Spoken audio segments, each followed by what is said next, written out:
And now on Nights with Steve Price, the Courses and Careers Show with Danny Bielik. Thanks to Management Consultancy International. Go to mci.edu.au. Great to have you back in the studio, Danny. How are you, Steve? Good, thanks. We talked a lot about apprenticeships on this program. We're taking a lot of calls from people, both parents and youngsters wanting to get into apprenticeships. We felt that under the former Labor government, the whole thing was a mess, which seemed to be very odd, given that they're supposed to be the party of the trade unions and the workers and trades. Yeah, look, I called it a dog's breakfast many times on this show, and it's been repeated in the industry, and we've seen over the last 2 to 3 years, literally apprenticeships fall off a cliff. You and I have fielded calls on this show where we've had employers ringing us up, screaming and saying, we would love to have apprentices in our business. We would love to be training future tradies in our business, but the government has taken the support away. The awards have made it very, very difficult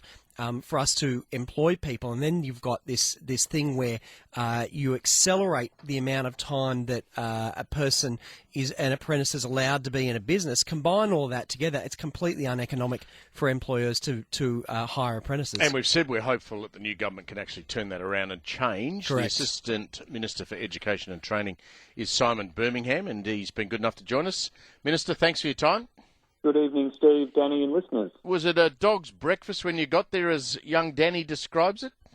Well, it's certainly a pretty challenging environment, Steve. We've seen since 2010 a steady decline in the number of apprenticeships around Australia, and especially in New South Wales, where around the end of 2010 there were about 146,000 apprentices in New South Wales. At the latest data, it stands closer to 98,000. So around one-third of all apprenticeships in New South Wales have been lost over those years. And what we're desperately trying to do now is work on policies and strategies that can rebuild the system from the number of problems incurred during the Labor years. So buried in the budget papers, Minister, was 350,000 apprentices will be supported through the Apprentices Network. Now, this is a national figure, and that's in the first year. The budget's provided up to $200 million in 2015-16, and around 78,000 employers are expected to also receive incentive payments. Can you explain that to our listeners? Because I found it very difficult to find any details about these programs. Yeah, certainly, Danny. The Australian Apprenticeship Support Network is a new initiative of our government. It's taken what was a very old and bureaucratically driven approach to supporting apprenticeships and is trying to put in place a system now where we'll have providers at around 460 locations around Australia providing the appropriate support to help employers attract, train and retain apprentices throughout the apprenticeship. And what that means is that first and foremost, they'll provide a bit of a matching service to ensure that apprentices are the right fit for the employer, the right fit for the apprenticeship, to try to help boost what are some fairly poor completion rates, which sit at around 50% in terms of apprenticeships around Australia. They'll be able to provide extra mentoring support in a number of cases and really be there to help provide as much of the administrative and logistical and mentoring assistance to try to make it as easy as possible for employers to have an apprentice and to focus on just running their business and providing the training support to that apprentice without having to worry about all of the other stresses that come with it. Now, I presume you've been out talking to employers. Have they given you any feedback on what they think should happen? Look, I certainly have had feedback that reflects what we're trying to do with the support network about the bureaucracy and the hassle of having an apprentice. So we're trying to take that hassle out as best we can. That's what I don't understand, Minister. Why it needs to be so difficult. Forever it worked, and then it fell over. It can't be that hard, can it? Look, it shouldn't be. But the horror stories I hear are of rooms full of boxes, chock-a-block full of boxes that are just containing paperwork, ticking off the individual competencies that apparently need to be ticked off to ensure that, or to guarantee that somebody is learning the right things through their apprenticeship. So how's that? You're sitting here talking to employers around New South Wales, around Australia, and they're listening right now. Why should they pick up the phone tomorrow and ring one of these apprenticeship networks? substantial that has changed for them that should make them ring up tomorrow and say, I want an apprentice, I want 2, I want 5, I want 7 of them? Yep, Danny, so we're getting rid of the boxes of paperwork. We've built a new online system that should be much easier to manage. We've got this $200 million roughly per annum investment in supporting employers to employ apprentices, and that will come in from the 1st of July this year to try to make it easier for them.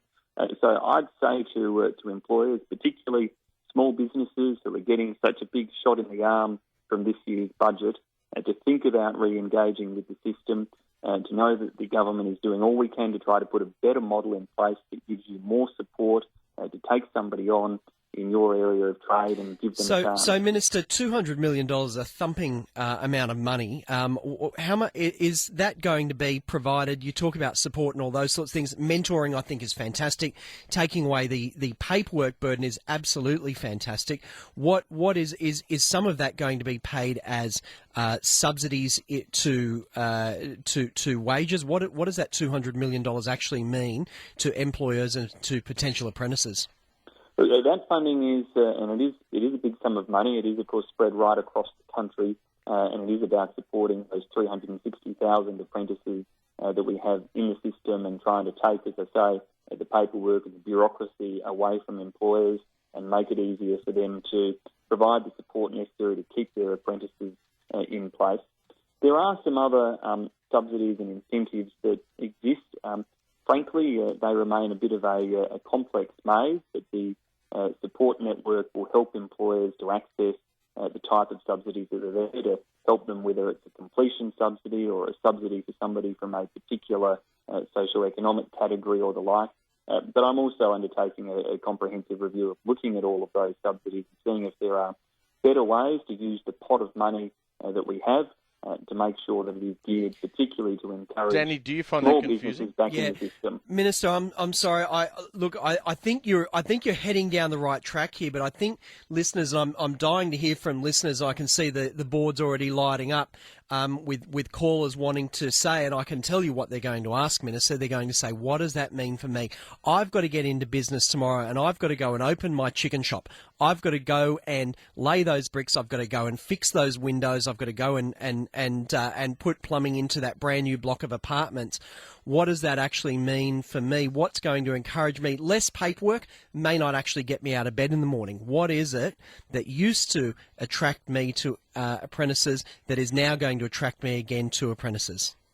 Yeah, and look, Danny, we've got to keep working on this. I don't think we can turn around the problems of the extra costs that have been piled on overnight, but I think the new support network makes a big, big difference. We'll provide very practical support to employers and ensure that it is easier for them to take on an apprentice. There's financial support to around 80,000 employers through some of these incentive programs, but I do want to make that simpler and easier for people to understand. Minister, and really target that in on small business. How will we be able to measure if these changes have actually made a positive effect? Because the number of apprentices is flattening out now. It may even have started to increase a little bit. How will we actually know? How will we be able to measure whether this $200 million, whether getting rid of this red tape has actually made a positive effect in apprenticeship numbers? Well, the first test I want to have is actually making sure that we're improving the completion rate. As I said earlier, completion rates themselves only sit at around 50%. So that is a lot of wasted time and effort from both employers and apprentices where you're not getting the ideal outcome, the optimum outcome, which is a skilled tradesperson at the end of the apprenticeship. So lifting completion rates is something I would like to see us achieve and to get a steady growth back in completion rates from that 50% level. Ultimately, yes, we want to start to rebuild apprenticeships and traineeships back to the types of levels we had under the Howard government that have been in such steady decline since then, and particularly through the latter years of the Labor government. So that is an one. Sorry, Simon. Confidence back, support for small businesses like Joe Hockey's delivered in the budget, and yes, try to address and make sure that the incentives are going to the employers where it will make a difference, not where it's just giving the employer some money that for somebody they would have employed anyway. This is a very broad question, but as a country, have we lost our focus on that aspect of the workforce where we concentrate at our schools, and I've got two girls finishing high school in the next 2 years, where we're desperately trying to get people into university, but we're not identifying in our education system, it doesn't seem to me, those people who don't want to go to university actually want to trade and want a path into those trades. And it seems that career advisors at schools are not even bothering or caring about that. Steve. I mean, I know, Minister, that I'm sort of generalising there, but that's the impression I get.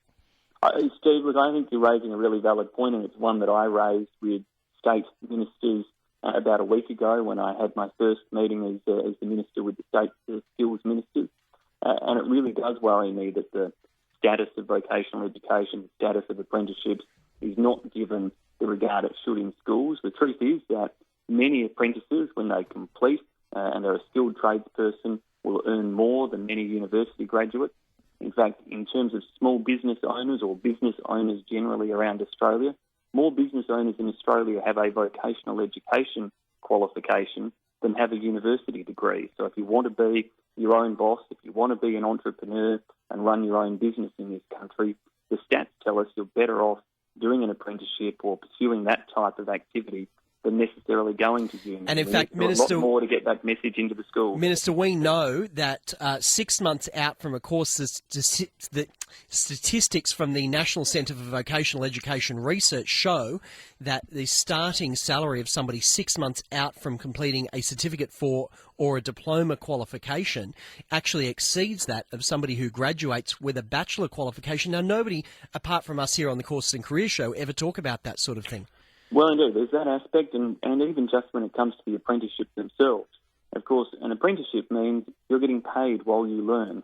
Nobody pays anybody to go to university. You get paid on the job for your studies as part of an apprenticeship. Now, perhaps there are some concerns about those wage rates, and I hear that from employers as the Fair Work Australia has passed some of those wage rises. What can be done about it? What can be done about it? I mean, that bothers employers.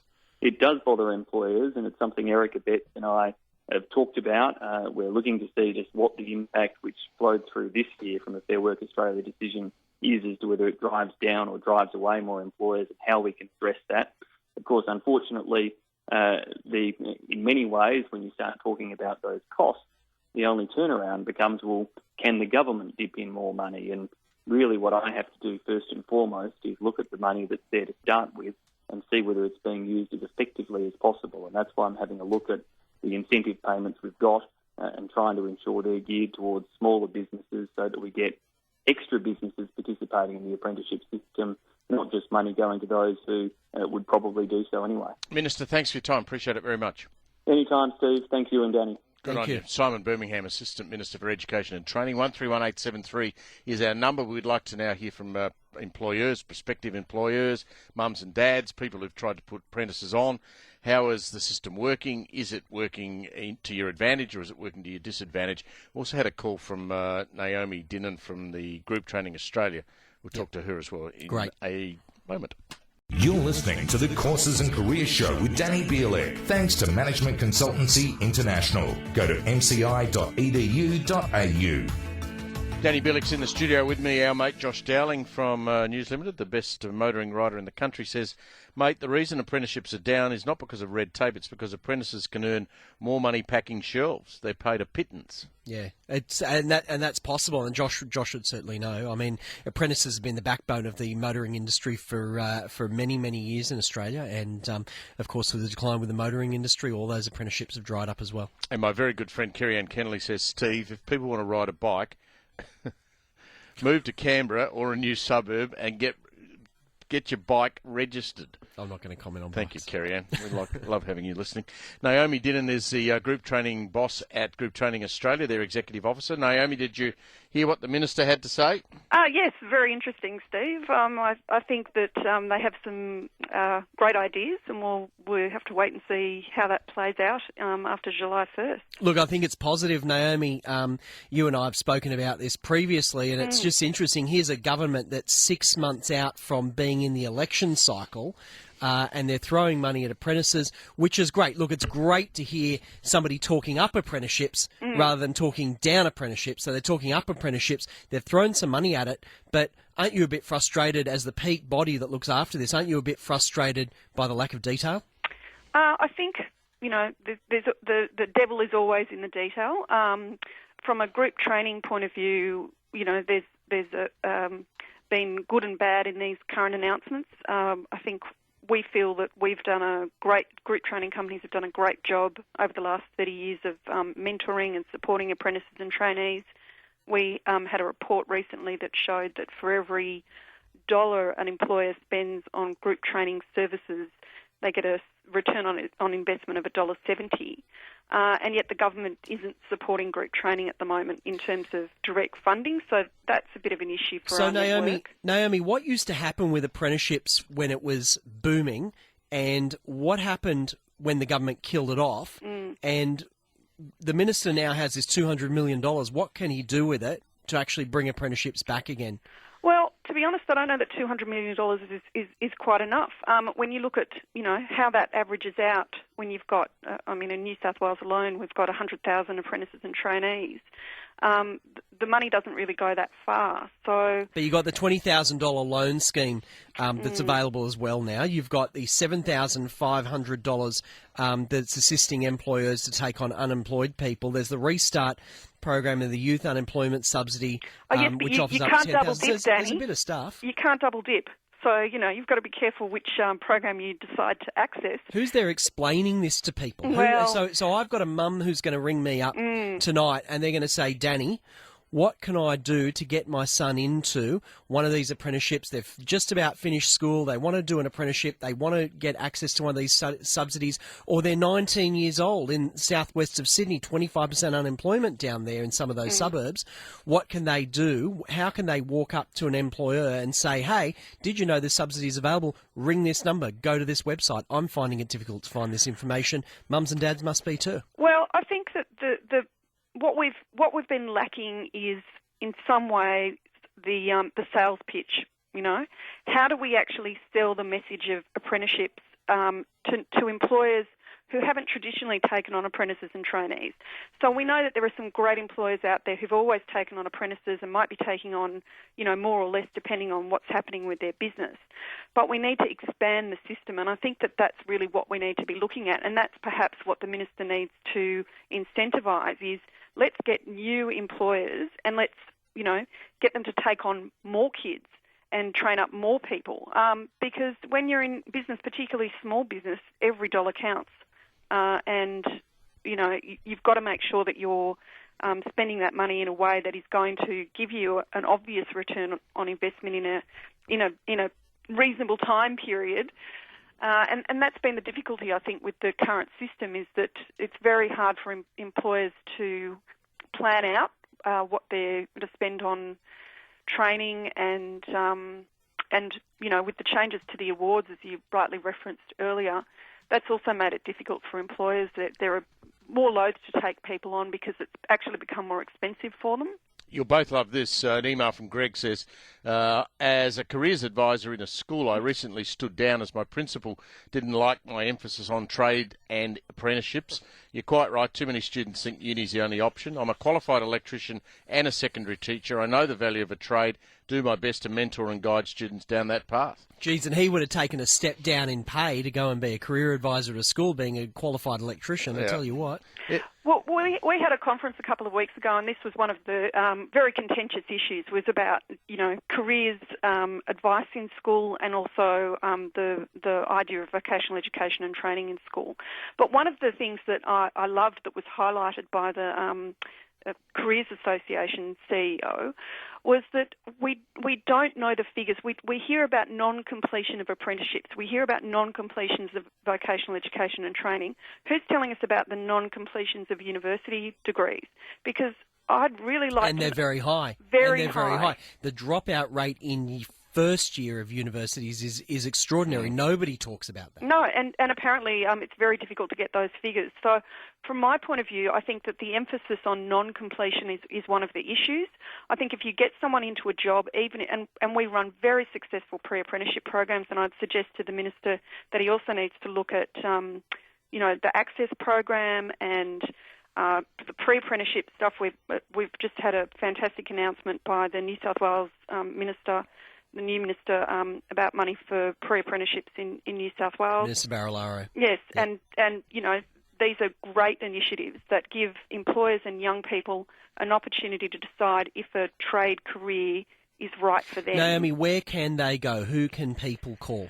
Well, at the moment, there's a couple of organisations that have got current Apprentice Support Network contracts. Give us some names. I'd also the first people I suggest is that they call State Training Services, because even if they're not an apprenticeship centre, they can point you in the right direction for the courses and careers advice and apprenticeships and traineeships. There's also the Smart and Skilled website, of course.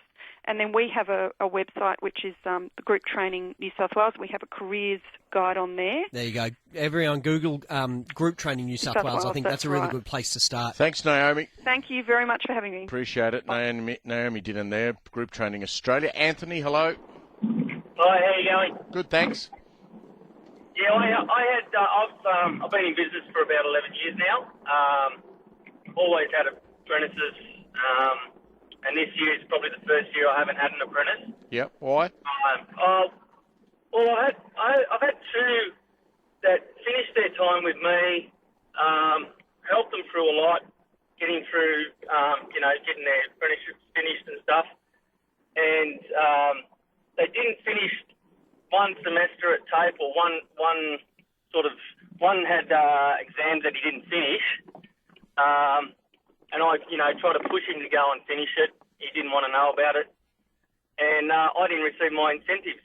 Yet I did all that I had to do.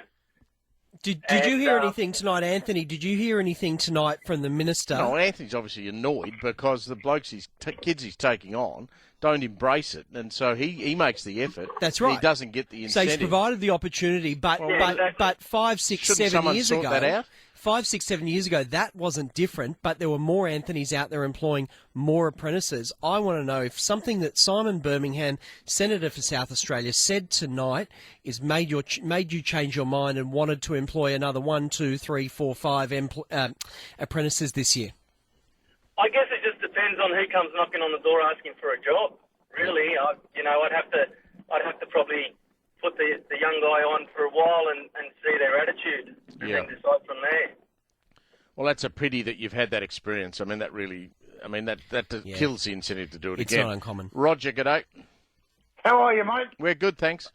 I've been running construction teams, plastering, Yep. for over 50 years and taught apprentices every year. Yep. Step one, go back to what it was in the 50s. Kids that want to be tradesmen have got to leave school at 15. Oh. A 15-year-old kid, you can teach him. Yes. An 18-year-old kid, he's teaching you. He knows everything. Well, that's why apprentice jockeys start at 15, don't they? Exactly. Now, another thing, you get a kid out of school where all these duels are teaching the kids, Yep. and they talk in centimetres. No one uses centimetres. See, Danny? The whole building... Roger, you had me until that point, mate. I don't understand these yards and furlongs and hogsheads and Fahrenheits and all that other stuff. Unfortunately, when you're going to be employing people these days, they are going to be using centimetres and stuff. But I think in the building industry. No, you're wrong. The building industry runs on millimetres. See, Danny? That's why you've got 50 years of experience, Roger, and I don't, and Correct. You're absolutely a suitable person to be mentoring people in the apprenticeship business. Why aren't you doing it anymore?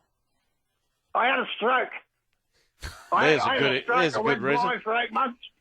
There and you I go. listened to 2GB. Good on you, Roger. Now- Don't ever ask a love you, question you Roger. don't know the I answer love you, to. Roger. All right? Tony, g'day. Yeah, g'day, Steve and another fellow. Look, I'm in the panel beating business, and I agree with the last caller that, 15 is going to be the way because they just get too old at 17, 18. Then a lot of them are just leaving away from home. They've got other bills to pay. See, Danny? There you go. And the other thing too is that the rate of pay just isn't enough for a lot of kids, that basically left home. Well, I started my apprenticeship at 17. So, and when I was 17 was more like what 15 is probably today, Tony. Yeah, well, look, I'm 64 now, and when I started my apprenticeship, I was 15. Yep. And I really felt that And I've had my business 34 years, and with my brother now, I've seen a hell of a lot of, and I've seen the difference from the apprentices that we had in our early days. Yep. To the point now where I really, really believe that our industry needs all the help it can get with tradesmen. And do you need more apprentices, Tony? Is that what you need? Do you actually need more people coming into the funnel? Oh, definitely, because we've a massive, big shortage of panel beater spray painters. You know. There you go. There's the opportunity. Why aren't schools pushing kids that way? Dennis, hello. Hello, mate. How you going? Good. Mate, the governments and parents, they want to keep them at school till they're 18. Yep. 16-year-old, you can be a bricklayer, a plumber, a carpenter, and the like, okay? Yes. The wages factor for an 18-year-old, mate, people can't afford to pay the bloody thing. They want $400 and $500 a week. At 15 or 16, they go out and earn their own money, and they've got something valuable in their brain. Good. Well said, Dennis. See you there. It's an age issue. You won't get any disagreement from me, but the problem with the wages, we're hearing from Tony on one side not being paid enough, and from Dennis too much. Forget the government sorting it out. One place we've got to start is in the schools, obviously. Career advisors need a big boot up the backside. No disagreement. Thank you, mate. Talk to you next week. Thank you, Steve. Danny Bielik.